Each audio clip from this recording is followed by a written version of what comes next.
గత వైసీపీ ప్రభుత్వం ఉద్యోగులను ఇబ్బంది పెట్టిందని ఏపీ ఎన్జీఓస్ అసోసియేషన్ రాష్ట్ర అధ్యక్షులు విద్యాసాగర్ ఆరోపించారు. వైసీపీ హయాంలో ఉద్యోగుల హెచ్ఆర్ఏ తగ్గించారని, బకాయిలు పెట్టారని చెప్పారు. నాటి ఇబ్బందుల నుంచి ఉద్యోగులు ఇంకా పూర్తిగా కోలుకోలేదని ఆవేదన వ్యక్తం చేశారు.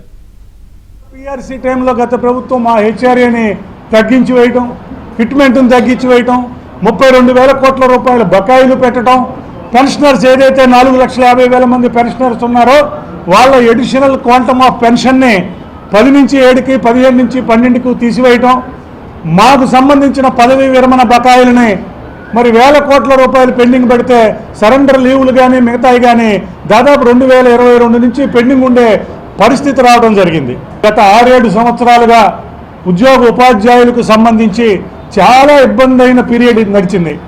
మరి దానికి సంబంధించిన దాంట్లో నుంచి ఇంతవరకు ఉద్యోగులు ఉపాధ్యాయులు పూర్తిగా కోలుకున్న పరిస్థితి ఇవాళకి కూడా లేదు.